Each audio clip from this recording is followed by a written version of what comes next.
Salut à tous, c'est Lunaris. Aujourd'hui, le test de la Honda NC750X DCT de 2025, bridé pour le permis A2. C'est parti!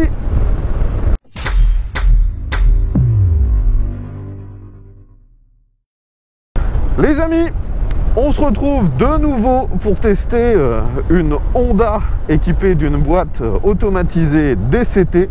Et ce test est bien sûr rendu possible par l'un de mes abonnés qui n'a d'ailleurs pas hésité à venir de vraiment très loin. Il a fait plusieurs heures de route pour me ramener cette moto quasi neuve, vu que c'est un modèle 2025. Merci encore à lui d'avoir fait tout ce trajet pour que je puisse vous présenter cette moto sur mon lieu de tournage habituel. Bon, d'ailleurs, si vous suivez mes vidéos depuis plusieurs années, vous aviez dû déjà voir le test de cette moto, mais en version 2023. Elle était également équipée du système DCT, qui, je le rappelle, est une boîte à double embrayage automatisé. Aujourd'hui, on est donc sur la toute dernière mouture, la version 2025. On va voir ensemble, bien sûr, les quelques différences entre le précédent modèle et celui qui est en vente actuellement. Et on va également voir comment ça se passe lorsque le moteur est bridé, vu qu'aujourd'hui, je le rappelle, on est sur une version compatible avec le permis A2. Pour ceux qui découvriraient ce modèle, sachez que la NC750, c'est une moto avec un moteur un peu atypique, une grosse cylindrée si on peut dire, un 750, mais conçu pour tourner à bas régime afin d'être très efficient au niveau énergétique. Et cette version X de la NC750, c'est la version un peu trail routier, mais il faut savoir qu'à la base, la NC750, c'est un roadster. Donc comme je vous le disais, c'est toujours motorisé par un bicylindre 750 cm3, alimenté par injection à refroidissement liquide. Ce moteur est annoncé pour développer jusqu'à 59 chevaux pour cette version 2025. Aujourd'hui, ramené à 47,5 pour le permis A2. La moto fait toujours à peu près le même poids, donc dans cette version DCT, on est à 226 kg, tout plein fait, c'est-à-dire avec 14 litres dans le réservoir. Donc forcément, 59 chevaux pour un 750, on pourrait se dire que c'est vraiment pas beaucoup, et vous auriez raison. Mais de nouveau, je reprécise que ce moteur a vraiment été conçu pour être efficient. C'est finalement cette version X un dérivé d'une moto qu'on peut considérer comme un utilitaire. Aujourd'hui, cette version 2025 est un petit peu relookée. Elle est un petit peu plus moderne dans son esthétique, mais franchement, la différence n'est pas transcendante si on ne connaît pas bien le modèle. Elle n'est que très peu accessoirisée. En accessoires officiels, on a les pare-mains devant moi qui sont siglés NC750X. On a des poignées chauffantes, mais ce ne sont pas les poignées chauffantes officielles. Et vous pouvez voir que derrière moi, on a un support avec un top case, qui n'est bien sûr pas officiel, vu que c'est du matériel de chez Shad. Donc actuellement, comme pour tout début de test, je suis en centre-ville, et cette moto, avec cette boîte de vitesse automatisée, est un vrai régal dans ce genre de situation. Là, vous voyez que je suis à très basse vitesse, la moto est hyper stable dès les premiers tours de roue. La boîte de vitesse gère parfaitement, il n'y a aucun KO, c'est parfait. La position de conduite reste similaire aux générations précédentes, c'est une position de trail routier. On a le buste totalement à la verticale, le guidon est très large, ce qui nous donne un excellent bras de levier. La selle est un peu creusée, donc même quelqu'un comme moi qui ne mesure qu'1,70 m, j'arrive à avoir les deux pieds au sol. Et ouais, on se sent instantanément à l'aise, surtout, comme je vous l'ai dit, avec cette boîte DCT qui gère parfaitement bien les basses vitesses. Là, par exemple, je m'arrête, vous voyez que je peux mettre les deux pieds par terre, et il me manque même pas grand-chose pour que j'ai les deux pieds totalement à plat au sol, ce qui est réellement exceptionnel. Quand vous faites ma taille, c'est difficile de mettre les deux pieds par terre. Dans ce premier rond-point, ça se bascule tout seul, la prise d'info ne pose aucun problème. C'est bien sûr tout à fait commun sur ce modèle, c'était pareil sur les éditions précédentes. On retrouve les rétros toujours implantés au même endroit, sur le guidon, sur l'extérieur, suffisamment haut et suffisamment à l'extérieur pour qu'on voit très bien. J'ai qu'environ 10-15% de chaque miroir qui est obstrué par mes bras. J'ai vraiment une bonne rétrovision. Sur ce modèle, on a encore l'échappement d'origine. Vous voyez qu'il est du côté droit, en position basse. Le look est, j'allais dire, quelconque. En fait, il s'intègre pas trop mal avec le reste de la moto. Mais c'est vrai que c'est pas différenciant, quoi. Je dirais que c'est un échappement qui pourrait être sur plein d'autres motos actuelles. La sonorité est très feutrée. Je dirais presque à la limite de l'inaudible sur certains régimes. J'espère que comme sur la génération précédente, le bruit sera beaucoup plus sympa lors des fortes accélérations.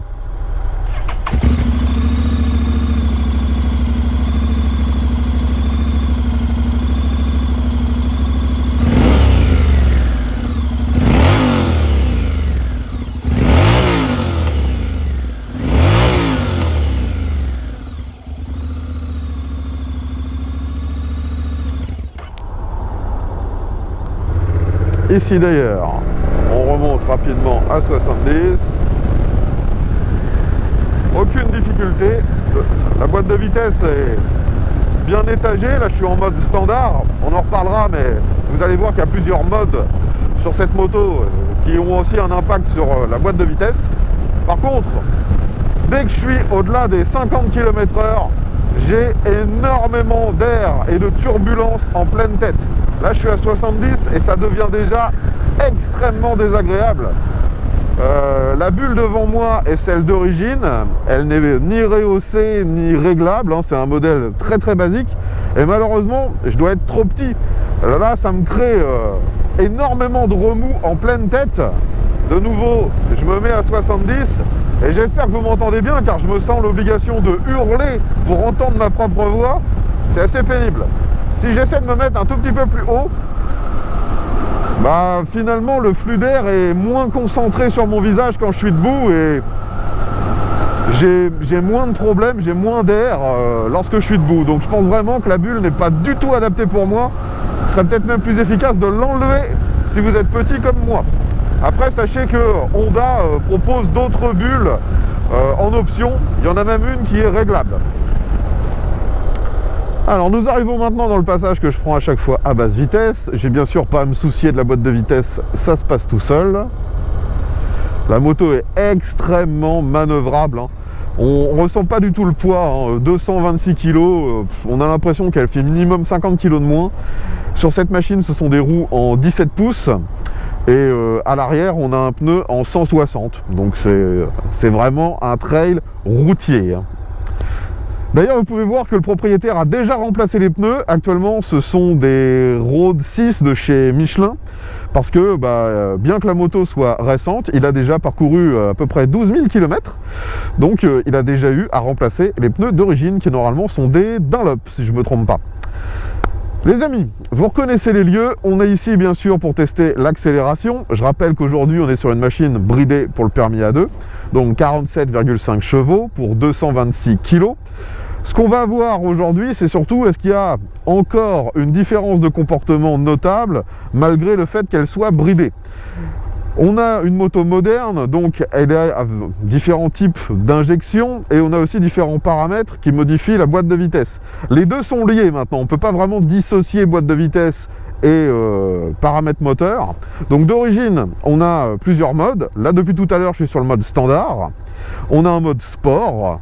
Ensuite, on a un mode pluie. Donc aujourd'hui, il ne pleut pas, je n'utiliserai pas le mode pluie. Et vous pouvez voir sur mon tableau de bord que j'ai un graphique qui m'indique les différences entre chaque mode. Donc en mode pluie, j'ai la puissance au minimum, le frein moteur au minimum, la boîte de vitesse qui est presque en mode éco et le traction control au maximum. Après, il y a des modes user que je n'utiliserai pas ou très peu lors de ce test. Je vais me concentrer sur les modes d'origine. Le mode standard, lui, met quasiment tout au milieu. Et le mode sport, lui, augmente la puissance au maximum, le frein moteur aussi, la boîte de vitesse au maximum, c'est-à-dire qu'elle prendra le plus de tours possible, et le traction control est remis presque au minimum. Donc aujourd'hui, ce que je vais faire pour tester l'accélération, je vais me mettre en mode standard, qui est le mode de base, et dans l'autre sens, je referai l'accélération en mode sport, pour voir si on sent une nette différence malgré le bridage.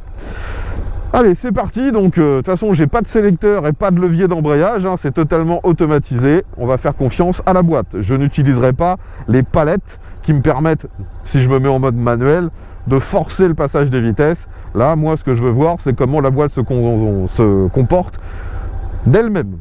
Allez, c'est parti. Donc premier test en mode standard. Donc j'accélère à fond.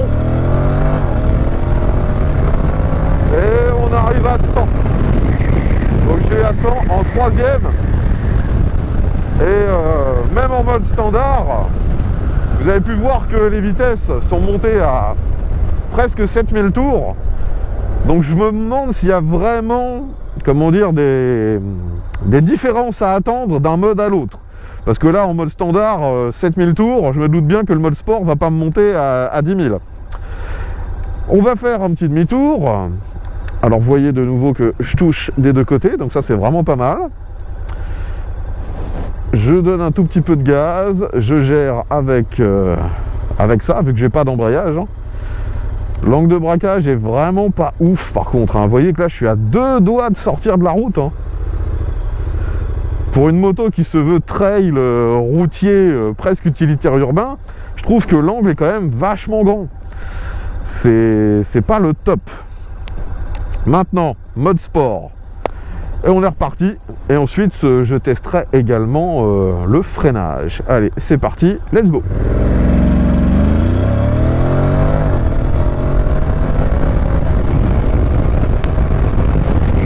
Maintenant, je freine. Frein arrière, ça freine un petit peu. Frein avant. La surprise. Franchement, sur les précédentes NC, le freinage était moyen. Là, une des nouveautés justement de ce modèle 2025, c'est qu'ils ont remplacé le monodisque par un double disque à l'avant. Et ça change tout. Franchement, maintenant, ça freine très bien. On a une bonne précision aussi sur la puissance d'arrêt. La sensibilité est bonne. C'est du matériel de chez Nissin. Franchement, ça marche très très bien. Très très bonne surprise, très bonne évolution ce freinage. D'ailleurs le levier de frein est lui aussi réglable en écartement. Donc franchement c'est vraiment adapté au plus grand nombre cette moto. Bon, pour l'instant je vais rester un peu en mode sport. Parce que sur le test de l'accélération, j'ai pas vu de différence. Quand on accélère à fond, peu importe le mode, ça nous monte à 7000 tours avant de changer les rapports. Donc je vais continuer là pour voir si en roulant normalement ça change quelque chose par rapport à ce que j'ai fait dans la première partie de la vidéo. Mais l'accélération est tout à fait convenable, hein, même pour une machine bridée un peu lourde.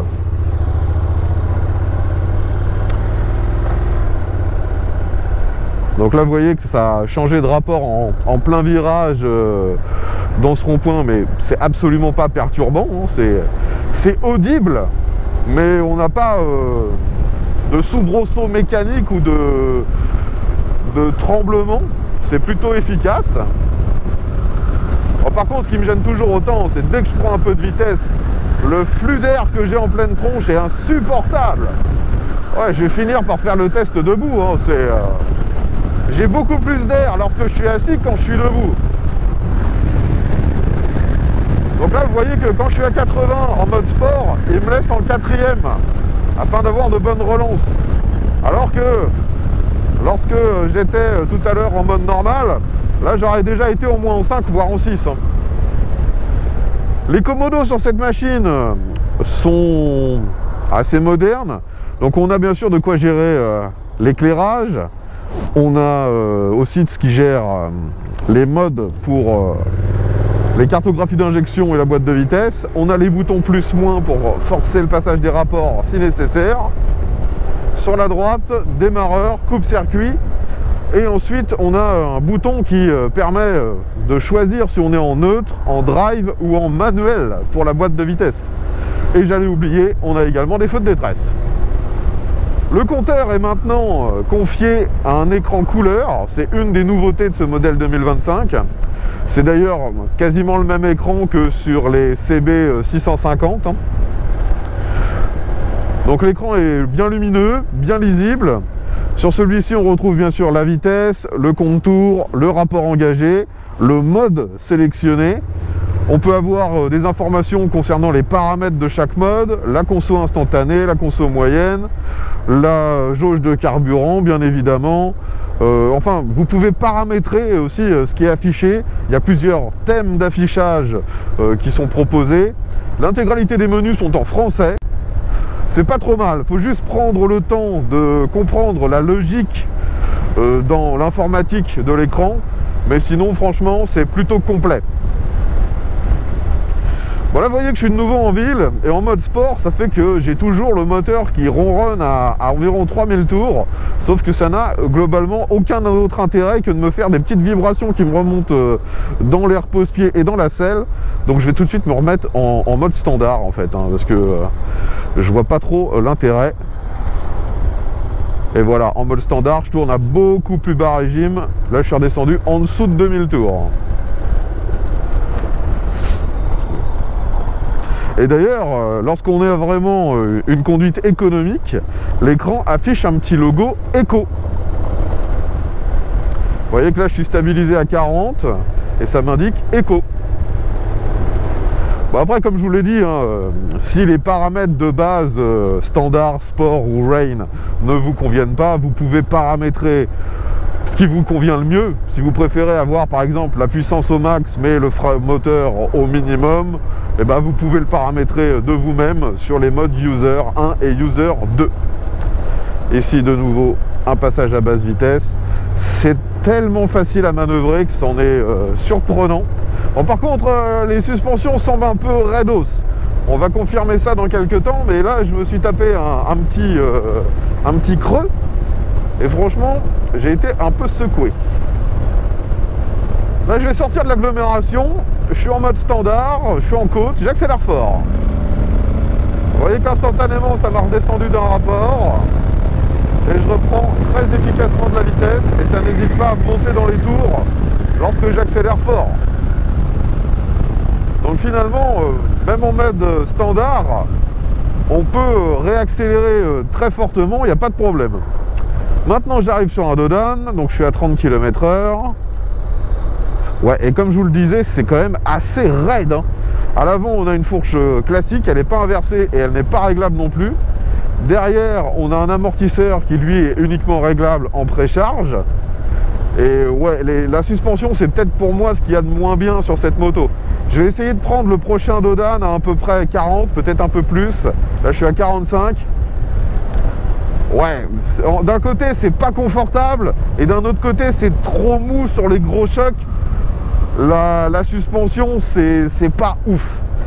C'est considéré comme un trail, mais j'envisagerais pas du tout de faire du tout-terrain avec ça.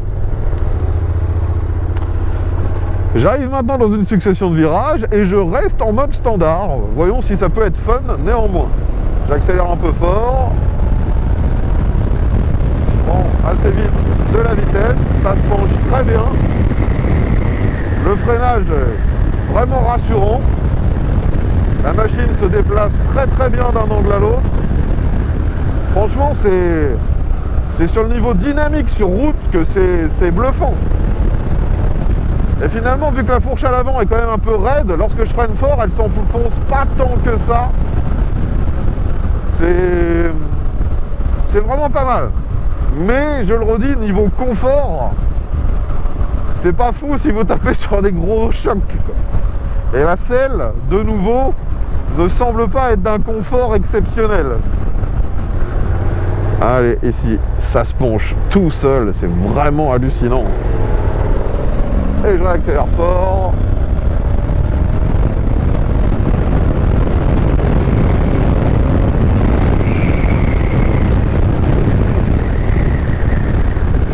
Donc là en mode standard, lorsque je lâche les gaz, il n'y a pas trop de frein moteur finalement.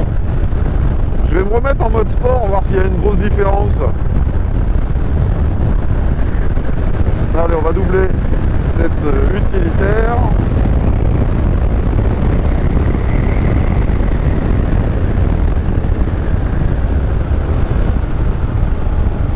Ouais, il y a un petit peu plus de frein moteur en mode sport, mais c'est pas fou non plus, hein. Mais j'adore cette moto, à quel point elle est rassurante. Et la boîte de vitesse, elle passe les rapports juste comme il faut, hein. Franchement, il n'y a pas grand chose à lui reprocher. Là je suis de nouveau en mode sport. Vous voyez que ça virevolte d'un angle à l'autre sans problème. Je réaccélère fort. Ça a même redescendu d'un rapport. Et ça repart très bien. Alors que je suis sur une version bridée, hein. J'ai vraiment de gros doutes sur le fait qu'il y ait une grosse différence entre une version bridée et une version normale, hein. De toute façon, il n'y a que 10 chevaux d'écart, hein.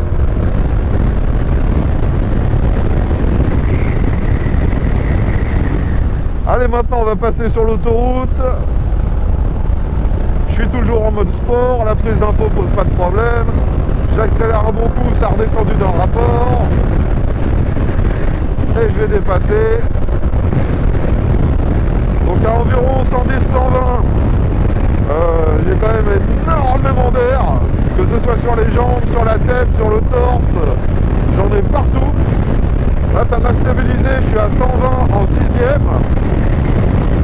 Je vais refaire une relance, donc je suis toujours en mode sport, j'accélère à fond, ça redescend de 2 rapports, et ça repart. Franchement, c'est pas mal. Il me faut juste un pare-brise, je le redis. Comme je vous l'ai dit, cette version 2025 est un petit peu relookée au niveau de l'esthétique. On a un phare différent, celui-ci est full LED. Le propriétaire me disait que ça éclairait pas mal de nuit. On a bien sûr également les clignotants LED avec des feux de position à l'avant qui restent allumés. Et vous avez un phare LED derrière aussi, tout à fait classique. Donc là je suis de nouveau en mode pluie et les rapports changent très rapidement. Là je suis à 50, je suis déjà en 4 et bah, ça passe, hein. La moto reste agréable, même s'il y a vraiment un comportement différent d'un mode à l'autre. On peut faire ce qu'on veut finalement, peu importe le mode. La boîte de vitesse s'adapte à vos demandes, hein. Si vous accélérez fort, même sur un mode entre guillemets éco, bah, la boîte le comprend et tout de suite ça passe les rapports pour que vous ayez une accélération suffisante. Je vais essayer un des modes personnalisés par le propriétaire.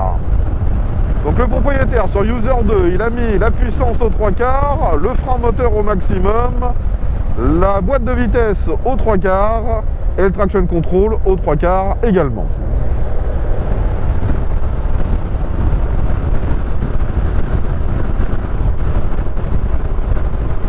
Donc là vous voyez, la boîte de vitesse a mis quand même un peu de temps à me mettre en 6. Mais si je reste à un régime quasi stabilisé où je prends très peu de vitesse, eh bien elle le comprend de nouveau et elle change de rapport.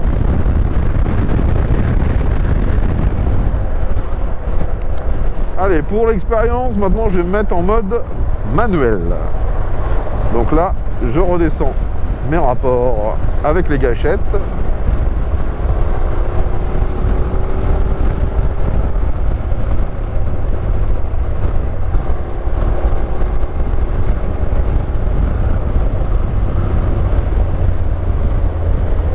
Je ralentis. Est-ce qu'elle va forcer le passage de la 2? Eh oui. Donc même si vous êtes en mode manuel, hein, la boîte ne vous laissera pas faire n'importe quoi, elle ne vous laissera pas caler. Maintenant on va voir dans l'autre sens si elle force le passage également. J'accélère fort. Ah non, elle va jusqu'au rupteur. Allez, la 3, la 4.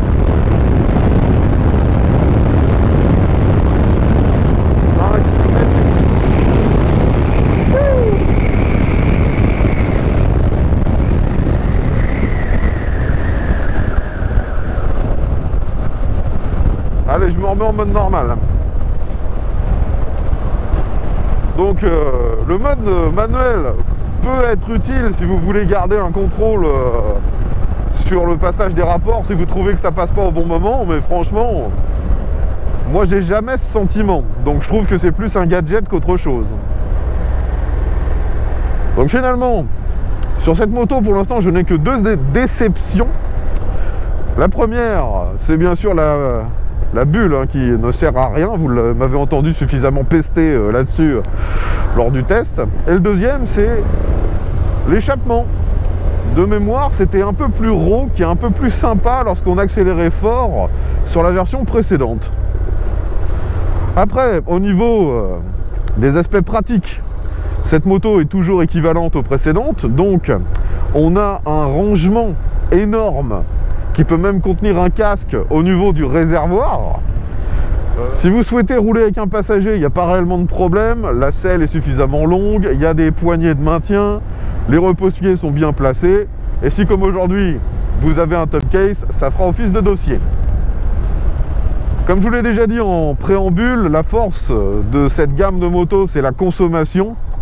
Donc on a un réservoir qui est derrière, vu que le réservoir est devenu un rangement, le réservoir est finalement déplacé à l'arrière et il finit sous la selle.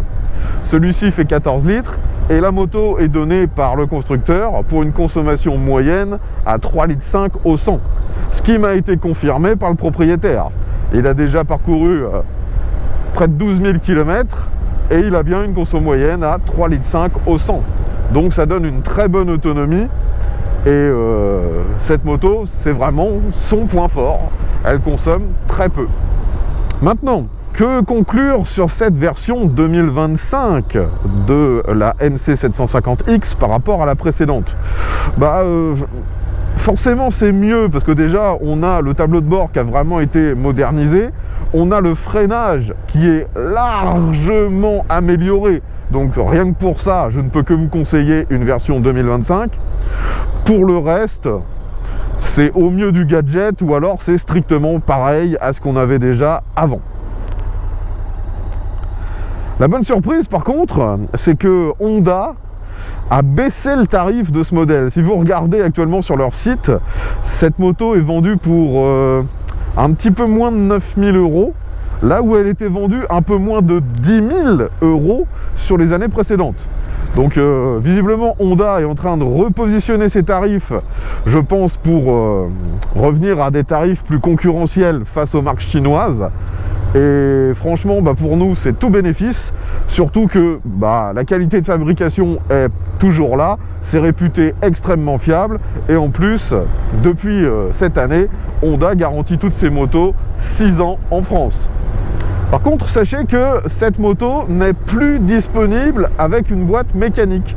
Maintenant Honda France ne la vend qu'avec la boîte DCT. Personnellement, j'aurais toujours privilégié la boîte DCT sur cette machine, donc ça ne me choque pas. Mais je peux comprendre également que certaines personnes privilégient la boîte mécanique. Malheureusement, ce n'est plus le cas. Si vous en voulez une, il faudra aller dans d'autres pays européens où elle est peut-être encore en vente.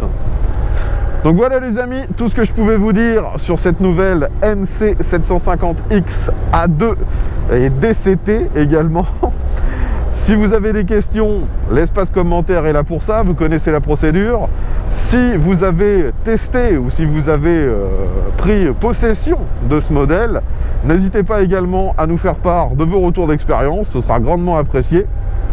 Avant de conclure cette vidéo, je tiens de nouveau à remercier mon abonné d'avoir fait énormément de route afin que je puisse vous présenter ce nouveau modèle. C'était super sympa de sa part. Et ça me permet également de vous rappeler que sur ma chaîne, l'ensemble des tests sont faits en collaboration avec mes abonnés. Si comme lui, vous disposez d'un véhicule que vous aimeriez me voir tester en vidéo, prenez contact avec moi, tous les moyens de le faire sont dans la description. Je vous remercie encore d'avoir regardé cette vidéo dans son intégralité. Si elle vous a plu, pensez à mettre un petit pouce vers le haut, à la partager sur les différents réseaux sociaux et abonnez-vous si ce n'est pas déjà fait. Comme ça, on se retrouvera dès la semaine prochaine pour un nouveau test moto. Bye à tous et à bientôt.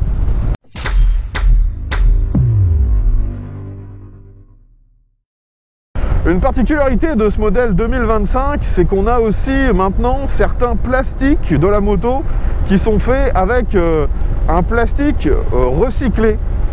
C'est ce vœu écologique et c'est présenté par Honda comme une réelle innovation. À vous de voir ce que vous pensez de ce nouveau plastique.